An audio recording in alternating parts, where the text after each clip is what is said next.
So hello and welcome everyone. Welcome to Pratishtha Education and Training. আমরা previous সেশনে basically digestive সিস্টেমের part 1টা পড়েছিলাম। আজকের সেশনে বেসিক্যালি আমরা কমপ্লিট করব ডাইজেস্টিভ সিস্টেম পার্ট 2। এবারে তোমাদের মনে প্রশ্ন জাগবে, যারা প্রিভিয়াস ভিডিওটা দেখোনি তাহলে তারা দেখবে কি করে? আমাদের ভিডিওর একদম আই বাটনে চলে যাবে। আই বাটনে গেলে তোমরা কিন্তু বায়োলজির পুরো প্লেলিস্টটা সেখানেই পেয়ে যাবে এবং সেখানেই কিন্তু ডাইজেস্টিভ সিস্টেম পার্ট 1 এর ভিডিওটা অলরেডি দেওয়া রয়েছে। আর এই ক্লাসগুলোর পিডিএফ পেতে, মানে স্টাডি ম্যাটেরিয়ালটার পিডিএফ পেতে তোমরা নিচে দেওয়া লিঙ্কটায় অবভিয়াসলি ক্লিক করে নেবে। সেখানেই কিন্তু তোমরা এই প্রত্যেকটা সেশনের পিডিএফ নোটসগুলোকে কিন্তু অ্যাভেল করতে পারবে। তো চলো আজকে দেরি না করে স্টার্ট করা যাক আমাদের পাচনতন্ত্র 2 বা ডাইজেস্টিভ সিস্টেম পার্ট 2। দেখো, আগের দিন প্রত্যেকে আমরা পড়েছি হচ্ছে গিয়ে আমাদের গলবিল পর্যন্ত। গলবিল মানে কি ছিল? গলবিল মানে ছিল ফ্যারিংস, অর্থাৎ যেটা হলো খাদ্য এবং শ্বাসবায়ু চলাচলের একটা সাধারণ পথ হিসেবে কাজ করছিল। তো আজকে আমরা চলে আসছি কোনটায়? আজকে আমরা চলে আসছি কিন্তু গ্রাসনালীতে। গ্রাসনালী মানে কি? গ্রাসনালী মানে হলো কি ইসোফেগাস। আচ্ছা, এই যে লাল রঙের অংশটা দেখতে পাচ্ছ, অর্থাৎ গলবিলের পর এবং পাকস্থলী, এটাকে বলা হয় জের মতো দেখতে পাকস্থলী। তাহলে গলবিল থেকে শুরু করে পাকস্থলী পর্যন্ত যে লম্বা নলাকার অংশটাকে আমরা দেখতে পেলাম, এটাই বেসিক্যালি কি? এটাই বেসিক্যালি আমাদের গ্রাসনালী বা ইসোফেগাস। ওকে, কিন্তু এটাকে আমরা গ্ল্যান্ড বলতে পারবো না। কেন আমরা গ্রাসনালীকে গ্ল্যান্ড বলতে পারবো না? কারণ গ্ল্যান্ডের কাজ কি? গ্ল্যান্ডের কাজ হলো কোনো না কোনো জিনিসকে ক্ষরণ করা। কোনো জিনিস ক্ষরণ করাই হলো গিয়ে গ্ল্যান্ড বা গ্রন্থির প্রধান কাজ। যেরকম গ্রন্থি আমরা পড়ি না, বেসিক্যালি দু ধরনের হয়। একটাকে বলা হয় অন্তঃক্ষরা গ্রন্থি, একটাকে বলা হয় বহিঃক্ষরা গ্রন্থি। অন্তঃক্ষরা মানে কি? যে তার থেকে হরমোন ক্ষরণ করে। বহিঃক্ষরা মানে কি? যে তার দেহ থেকে উৎসেচক ক্ষরণ করে। তাহলে গ্রন্থির প্রধান কাজটাই হলো তার দেহ থেকে কোনো না কোনো কিছু ক্ষরণ করা। আবার আরেকটা হয় মিশ্র গ্রন্থি। মিশ্র গ্রন্থি মানে কি? সে তার দেহ থেকে উৎসেচককেও বের করবে, প্লাস সে তার দেহ থেকে আমার হরমোনটাকেও কিন্তু বের করবে। তার জন্য এই গ্রাসনালী কোনো কিছুর সিক্রিশন করে না, গ্রাসনালী কোনো কিছু ক্ষরণ করে না। তার জন্য গ্রাসনালীকে আমরা কিন্তু গ্ল্যান্ড বলতে পারবো না। নেক্সট পয়েন্ট কি বলছে? এই অংশে কোনো রকম পাচন সম্পন্ন হয় না। অর্থাৎ আমাদের মুখের মধ্যে তো কার্বোহাইড্রেটের পাচন শুরু হয়ে যায়, তাহলে গ্রাসনালীর মধ্যে কিন্তু কোনো জিনিসের পাচনটাকেই আমরা দেখতে পাই না। খাবারটা শুধুমাত্র মুখ থেকে কোথায় আসে? পাকস্থলীতে আসে। তাহলে মুখ থেকে পাকস্থলীতে খাবারটাকে আনতে, ভালো করে পয়েন্টটা বোঝো, মুখের থেকে খাবারটাকে পাকস্থলীতে আনতে যেই ফুড পাইপের সাহায্যটা আমরা নেব, সেটা কার সাহায্য নেব? দ্যাট মিনস গ্রাসনালীর সাহায্য নেব। তাহলে গ্রাসনালী বেসিক্যালি কি? গ্রাসনালী বেসিক্যালি হতে গিয়ে আমরা একটা পাইপ লাইক ম্যাটেরিয়াল। যেই পাইপ লাইক ম্যাটেরিয়ালের প্রধান কাজটা কি? যেই পাইপ লাইক ম্যাটেরিয়ালের প্রধান কাজটা হলো খাবারটাকে বেসিক্যালি মুখ থেকে আমাদের পাকস্থলীর মধ্যে নিয়ে আসা। ওকে, সেকেন্ড আমরা যে পয়েন্টটা পড়বো, সেকেন্ড আমাদের যেটা ইম্পর্টেন্ট বলছে, খাদ্যবস্তুর এই চলনটাকে বলা হয় কি? পেরিস্টলসিস। মানে বেসিক্যালি ব্যাপারটা কি? মুখের মধ্যে খাবারটা এবারে গলবিলে আসছে, গলবিল থেকে গ্রাসনালী। এবারে গ্রাসনালী একবার ভাঁজ হচ্ছে, একবার খুলছে, একবার ভাঁজ হলো, একবার খুললো, একবার ভাঁজ হলো, একবার খুললো। তার মানে এইভাবে ভাঁজ হয়ে খুললো, ভাঁজ হয়ে খুললো, ভাঁজ হয়ে খুললো, এইভাবে খুলতে খুলতে কি হবে? খাদ্যবস্তুটাকে সে ওপরের দিক থেকে আমার নিচের দিকে কিন্তু নিয়ে চলে আসবে। নিয়ে চলে এলো, খুব ভালো কথা, নিয়ে চলে এলো। তার মানে গ্রাসনালীর মধ্যে এই যে আমার খাদ্যবস্তুর চলনটা হলো, এই পার্টিকুলার চলনটাকে আমরা কি বলি? পার্টিকুলার চলনটাকে আমরা কিন্তু পেরিস্টলসিস বলি। তাহলে পেরিস্টলসিস মানে হচ্ছে সেই প্রসেস যেখানে পাকস্থলীটা একবার ভাঁজ খেলো, একবার খুললো, একবার ভাঁজ খেলো, একবার খুললো, এভাবে ওপর থেকে নিচ অবধি কিন্তু আমার খাদ্যবস্তু এসে সম্পূর্ণভাবে পৌঁছে গেল। ক্লিয়ার হলো এভরিওয়ান? নেক্সট আমরা চলে আসছি আমাদের নেক্সট পয়েন্ট, সেটা হচ্ছে কি পাকস্থলী পড়তে। দেখতেই পারছো এই যে শেপের ম্যাসকিউলার ব্যাগটা কি হচ্ছে? এটা কিন্তু আমাদের পাকস্থলী হচ্ছে। তাহলে পাকস্থলী সম্বন্ধে ইম্পর্টেন্ট পয়েন্ট আমাদের কি জানতে হবে? এটি জের মতো দেখতে একটি মাংসলা ব্যাগ এবং এর মধ্যে দু ধরনের কোষ বর্তমান। সো দেখো, এখানে অনেক সময় দু ধরনের কোষ দিয়ে দেয়, বা অনেক বইতে লেখা থাকে 3 ধরনের কোষ। দ্যাট মিনস অক্সেন্টিক কোষ তো আমার থাকেই, পেপটিক কোষ তো আমার থাকেই, তার সাথে আরেক ধরনের সেল দেখতে পাওয়া যায় যেটাকে বলা হয় মিউকাস সেল। কারণ এই অক্সেন্টিক সেল থেকে কি খরিত হয় জানো? এই অক্সেন্টিক সেল থেকে খরিত হয় আমাদের HCl বা হাইড্রোক্লোরিক অ্যাসিড। পেপটিক সেল থেকে গঠিত হয় পেপসিন এবং ফার্দার সেটা পেপসিনোজেন। ওকে, আর লাস্টে থাকে হলো আমাদের মিউকাস সেল। কি থাকে? মিউকাস কোষ বর্তমান থাকে, মিউকাস কোষ বর্তমান থাকে। এবার এই মিউকাস কোষ কি করে? মিউকাস তৈরি করে।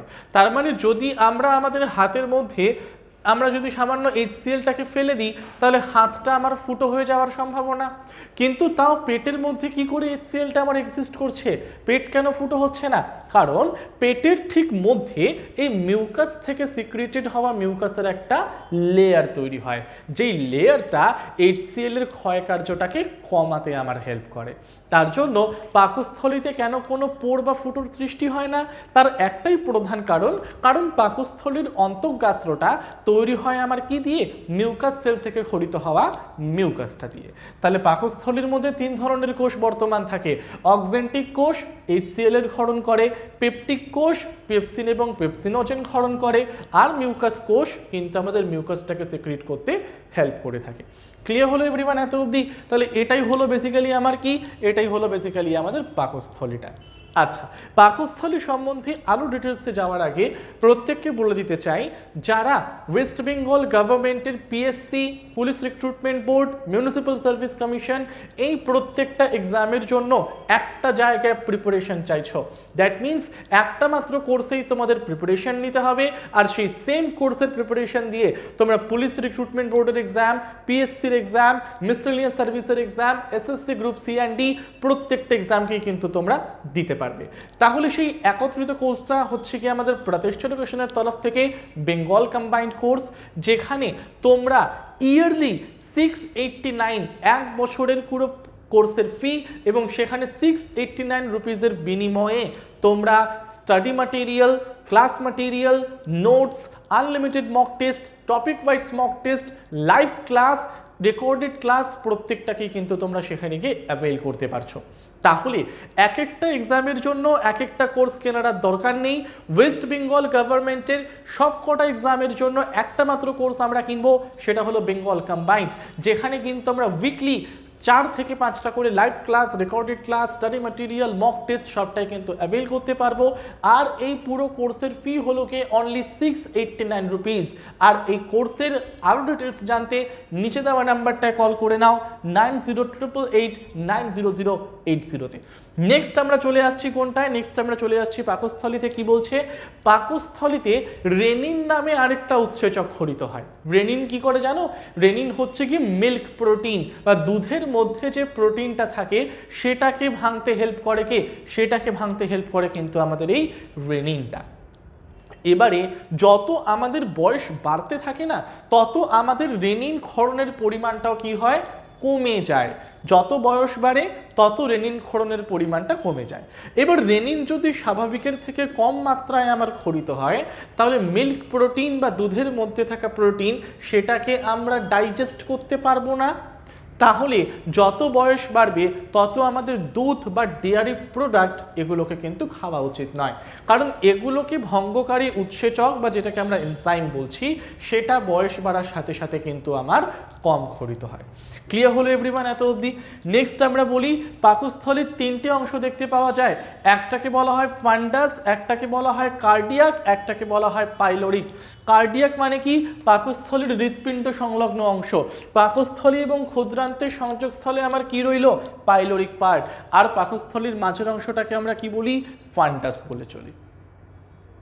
ওকে, আচ্ছা, এখানে কি বলছে? ইহা দেহের সব থেকে পেশিবহুল অঙ্গ, কারণ এই অঞ্চল থেকে HCl ক্ষরিত হয় এবং তার জন্য এর চামড়াও কিন্তু আমার মোটা হয়ে থাকে।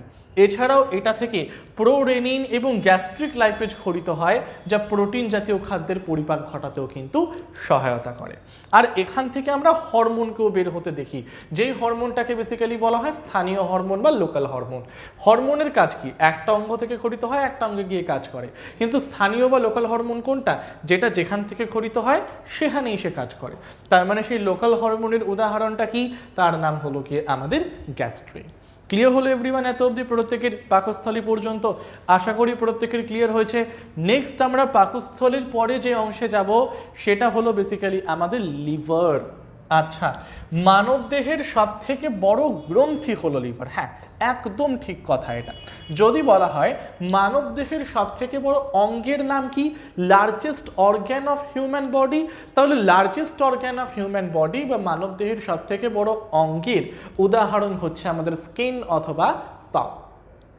কিন্তু যদি বলে মানবদেহের সবথেকে বড় গ্রন্থি আমার কোনটা, গ্রন্থি মানে এতক্ষণ আমরা কি পড়লাম, হয় সেখান থেকে উৎসেচক বেরোবে, না হলে সেখান থেকে আমার হরমোন বেরোবে, মানে কিছু না কিছু বেরোবে গ্রন্থি থেকে। তাহলে দেহের সবথেকে বড় গ্রন্থির উদাহরণটা কি, দেহের সবথেকে বড় গ্রন্থির উদাহরণ হলো লিভার। ওকে, এবারে গ্রন্থি তো 3 রকমের হয় বলেছিলাম, অন্তঃক্ষরা, বহিঃক্ষরা এবং মিশ্র গ্রন্থি। এবারে লিভারটা আমার কিসের এক্সাম্পল, লিভারটা একটা কিন্তু আমার বহিঃক্ষরা গ্রন্থির এক্সাম্পল। কারণ আমরা কি জানি বহিঃক্ষরা গ্রন্থি কি করে, বহিঃক্ষরা গ্রন্থি তার থেকে উৎসেচক বের করে। আর লিভারও কি করে, লিভারও তার দেহ থেকে আমার বাইল বা পিত্তকে হরণ করে। তার মানে এনজাইম ক্ষরণ করবে যে সেই হলো বহিঃক্ষরা, এনজাইম ক্ষরণ করবে যে সেই হলো বহিঃক্ষরা। তাহলে লিভার যেহেতু বাইল নামে একটা প্রোটিন ভঙ্গকারী এবং ফ্যাট ভঙ্গকারী উৎসেচককে সিক্রিট করে, তাহলে লিভারটাও আমার কি হবে, বহিঃক্ষরা গ্রন্থির কিন্তু একটা উদাহরণ হয়ে যাবে। তার মানে মানবদেহের সবথেকে বড় গ্রন্থি হলো লিভার, অ্যাজ ওয়েল অ্যাজ মানবদেহের সবথেকে বড় বহিঃক্ষরা গ্রন্থিরও উদাহরণ কি, সেটাও হলো আমাদের লিভার। এই 2 পয়েন্টটা বারবার কোটেড ডাউন মনে রাখবে, মানবদেহের সবথেকে বড় গ্রন্থি হলো লিভার, আর মানবদেহের সবথেকে বড় বহিঃক্ষরা গ্রন্থির উদাহরণটাও কি, সেটাও কিন্তু আমাদের লিভার। নেক্সট কি বলছে আমরা একবার দেখে নিই। নেক্সট বলছে হলো কি এর থেকে বাইল নির্গত হয়। আচ্ছা, খুব ভালো কথা, বাইল হলো একটা উৎসেচক আর এর থেকে আমার কি হবে, বাইলটা কিন্তু নির্গত হবে। এবারে বাইল আমার কোথা থেকে বেরোয়, বাইল আমার লিভার থেকে বেরোয়, এবং লিভার থেকে বেরোনোর পর বাইল আমার কোথায় গিয়ে সঞ্চিত হয়, লিভার থেকে বেরোনোর পর বাইল আমার সঞ্চিত হয় গল ব্লাডারে, এবং কমন বাইল নালীর মাধ্যমে গল ব্লাডারে গিয়ে কিন্তু জমা হয়। তার মানে বাইল বা পিত্তটাকে তৈরি করে কে, আমাদের লিভার। তারপর লিভারে পিত্ত তৈরি হওয়ার পর সেটা কমন বাইল ডাক্টের মাধ্যমে কোথায় গিয়ে জমা হয়, গল ব্লাডারের মধ্যে গিয়ে জমা হয়, তারপর প্রয়োজন অনুযায়ী সেখান থেকে বের হয়। তার মানে পিত্ত বা বাইলটাকে তৈরি করে লিভার, আর বাইল জমা হয় কোথায়, বাইল জমা হয় আমাদের গল ব্লাডারের মধ্যে। নেক্সট আমরা দেখে নিই, বাইল খাদ্য পরিপাকে সাহায্যের জন্য ক্ষুদ্রান্তের ডিওডিনামে গিয়ে পৌঁছয়। কারণ বাইল আমার কি করে জানো, বাইল হলো আমাদের ফ্যাট জাতীয় খাদ্য পরিপাকে সাহায্য করে। তার মানে ফ্যাট জাতীয় খাদ্য পরিপাকে সাহায্য করে বাইল। আর লিভারের কোষগুলোকে বলা হয় কি, হেপাটোসাইট। লিভার যে কোষগুলো দিয়ে তৈরি হয়, পার্টিকুলার লিভারের কোষগুলোকে আমরা কি বলি, পার্টিকুলারলি লিভারের কোষগুলোকে আমরা কিন্তু হেপাটোসাইটস বলে চলি। ক্লিয়ার হলো এভরিওয়ান? আচ্ছা, নেক্সট পয়েন্টে যাওয়ার আগে নেক্সট পয়েন্টে আমরা চলে আসি, সেটা হলো কি অগ্নাশয়। অগ্নাশয় কি বলছে, অগ্নাশয় হলো একটা মিশ্র গ্রন্থির উদাহরণ। যেরকম লিভার আমার কি ছিল, বহিঃক্ষরা গ্রন্থি এবং সব থেকে বড় গ্রন্থি, কিন্তু অগ্নাশয়টা কি, অগ্নাশয়টা হলো মিশ্র গ্রন্থি। তাহলে মিশ্র গ্রন্থি বা মিক্স গ্ল্যান্ড আমরা কাদের বলি, যারা তার দেহ থেকে উৎসেচককেও বের করে প্লাস যারা তার দেহ থেকে হরমোনটাকেও বের করে। তার মানে অগ্নাশয় তার থেকে হরমোনটাও বের করে প্লাস অগ্নাশয় তার মধ্যে থেকে কিন্তু আমার উৎসেচকটাকেও কিন্তু বের করে থাকে। তার মানে এটি কি, এটি এক ধরনের মিশ্র গ্রন্থির উদাহরণ। আচ্ছা, নেক্সট পয়েন্ট আমরা দেখব, এটি উৎসেচক এবং হরমোন উভয়কেই খরিত করে। আচ্ছা, কোন কোন উৎসেচক ক্ষরণ করে, তার মধ্যে ইম্পর্টেন্ট হলো অ্যামাইলেজ, কার্বোহাইড্রেটকে ভাঙে, লাইপেজ, ফ্যাটকে ভাঙে, ট্রিপসিনোজেন, প্রোটিনটাকে ভাঙতে সহায়তা করে। আর হরমোনগুলোর মধ্যে ইম্পর্টেন্ট আমার কি, গ্লুকাগন আছে, ইনসুলিন আছে, সোমাটোস্ট্যাটিন আছে, এটসেট্রা এটসেট্রা। এর পিএইচ আমার কত, এর পিএইচ কিন্তু আমাদের 8.7। পিএইচ কত এটার, এটার পিএইচ হলো গিয়ে কিন্তু আমাদের 8.7। তাহলে এটা হলো বেসিক্যালি আমার কিসের উদাহরণ, এটা হলো কিন্তু অগ্নাশয় বা প্যানক্রিয়াসের উদাহরণ। ওকে, তাহলে যখনই এই কোশ্চেনটা আমাদের এক্সামে বারবার দেয় প্যানক্রিয়াস হলো কি জাতীয় গ্রন্থের উদাহরণ, তাহলে এটা মাথায় রাখবে, pancreas is always a mixed gland বা মিশ্র গ্রন্থির উদাহরণ। কেন মিশ্র গ্রন্থি, কারণ সে তার দেহ থেকে উৎসেচকও বের করে প্লাস সে তার দেহ থেকে হরমোনটাকেও বের করতে কিন্তু হেল্প করে থাকে। আচ্ছা, অগ্ন্যাশয়ের পরে নেক্সট পয়েন্টে আমরা চলে আসি। তার আগে যাওয়ার আগে বলতে চাই, এক একটা এক্সাম ক্লিয়ার করতে গেলে যেন মক টেস্ট খুবই ইম্পর্টেন্ট একটা পার্ট। কারণ মক টেস্ট দিলেই তুমি বুঝতে পারবে তোমার প্রিপারেশনটা ঠিক কোন স্টেজে আছে। ওকে, তার মানে সেখান থেকে তোমরা মক টেস্টের মাধ্যমে বুঝতে পারবে যে তোমাকে কতটা আরও বেশি করে পড়া উচিত যাতে মক টেস্টগুলোতে আমার ভালো নাম্বার আসে। প্লাস মক টেস্টের টাইপ অফ কোশ্চেন্সটা নোট ডাউন করেও কিন্তু সেখান থেকে তোমরা এক্সামে কমন পেতে পারো। সো তার জন্য আমরা নিয়ে চলে এসেছি প্রতিষ্ঠা এডুকেশনের তরফ থেকে বেঙ্গল লেভেলের এক্সামগুলোর জন্য ফার্স্টে নিয়ে এসেছি আমরা ক্লার্কশিপের মক টেস্ট, দেন মিসলেনিয়াস মক টেস্ট। এখানে তোমরা কি পাবে, 5টা ফুল লেন্থ মক টেস্ট পেয়ে যাবে, প্লাস 50+ টপিক ওয়াইজ টেস্ট পাবে, প্লাস এই টেস্টগুলোকে তুমি বাড়ি বসে অনলাইনেও দিতে পারবে, প্লাস তুমি এটার পিডিএফটাকে ডাউনলোড করতে পারবে এবং জানতে পারবে তোমার সাথে যারা এক্সাম দিয়েছে তাদের সাথে তোমার র্যাঙ্কটা কত। তাহলে এই প্রত্যেকটাকে অ্যাভেল করতে পারবে তোমরা। ক্লার্কশিপের জন্য অনলি ফি হচ্ছে গিয়ে 47, আর মিসলেনিয়াস নিলে তার জন্য ফি হচ্ছে গিয়ে 56। আর এই মক টেস্টের আরও ডিটেলস জানতে নিচে দেওয়া নাম্বারটায় কল করে নাও 9088890010-তে। নেক্সট আমরা নিয়ে চলে এসেছি WBPSC combined mock test series, যেখানে তোমরা 15+ topic wise test, 50+ full length test এবং সেটার পিডিএফ ডাউনলোড, স্কোর জানতে পারবে, প্লাস অনলাইনেও কিন্তু তোমরা বাড়ি বসে এই টেস্টগুলোকে দিতে পারবে। এবং এই টেস্টটা নিলেই সেটা কিন্তু তোমাদের মিসলেনিয়াস প্লাস ক্লার্কশিপ এই কম্বাইন্ডেড টেস্ট কিন্তু তোমরা পেয়ে যাবে। আর এই টেস্টের ডিটেলস জানতে নিচে দেওয়া নাম্বারটায় কল করে নাও 9088890010-তে। আর পুরো মক টেস্টের ফি হচ্ছে কি অনলি 97 রুপিস। ক্লিয়ার হলো এভরিওয়ান? নেক্সট পয়েন্টে আমরা চলে আসি। নেক্সট পয়েন্ট আমার কি বলছে, ক্ষুদ্রান্ত। আচ্ছা, তার মানে পাকস্থলীর পরে ডাইজেস্টিভ ক্যানেলের যে পার্টটা আমার হয় বা পাকস্থলীর পরে পৌষ্টিক নালীর যে অংশটাকে আমরা দেখতে পাই সেটাকে বেসিক্যালি বলা হয় কি আমাদের ক্ষুদ্রান্ত বা স্মল ইন্টেস্টাইন। তো নেক্সট এখানে পয়েন্ট আমার কি বলছে, এটি লম্বায় কত, এটি লম্বায় হলো কি আমার 7 মিটার। ক্ষুদ্রান্ত বা স্মল ইন্টেস্টাইন লম্বায় তার লেন্থ কত, লম্বায় তার লেন্থ হলো গিয়ে 7 মিটার। এখানে শুধুমাত্র ফ্যাটের পাচন শুরু হয় এবং প্রোটিন, ফ্যাট, কার্বোহাইড্রেট 3টে জিনিসের পাচন এখানে এসেই সম্পূর্ণ হয়। এই পয়েন্টটা কি বলছে দেখো, আমরা যে খাবারটা খাই সেই খাবারের মধ্যে বেসিক্যালি 3টে জিনিস প্রেজেন্ট থাকে, কার্বোহাইড্রেট থাকে, প্রোটিন থাকে, ফ্যাট থাকে। কার্বোহাইড্রেটের ডাইজেশন বা পরিপাক শুরু হয় মুখের মধ্যে, প্রোটিনের ডাইজেশন শুরু হয় পাকস্থলী বা স্টোম্যাকের মধ্যে, আর ফ্যাটের ডাইজেশন কোথায় শুরু হয়, ক্ষুদ্রান্ত বা স্মল ইন্টেস্টাইনের মধ্যে। ক্লিয়ার হলো point? Carbohydrate mouth, protein stomach, আর স্মল ইন্টেস্টাইনে ফ্যাট শুরু হলো। কিন্তু প্রোটিন, ফ্যাট, কার্বোহাইড্রেট এই 3টে খাদ্যের পরিপাক শেষ হয় আমার কোথায়, শেষ হয় গিয়ে কিন্তু আমাদের ক্ষুদ্রান্তে। সম্পূর্ণ হয় কোথায়, সম্পূর্ণ হয় ক্ষুদ্রান্তে। তো শুরু হওয়ার 3টে আলাদা আলাদা লোকেশন, কিন্তু শেষ হওয়ার লোকেশনটা আমার সেম। কোনটা, ক্ষুদ্রান্ত বা স্মল ইন্টেস্টাইন। এবারে ক্ষুদ্রান্তের দেওয়ালে কখনো কখনো আঙুলের মতো প্রবৃদ্ধি লক্ষ্য করা যায়, যেটাকে বলা হয় আমাদের ভিলি। যে ভিলিটা কি করে, প্রোটিনটাকে পাচনে আমাদের হেল্প করে থাকে।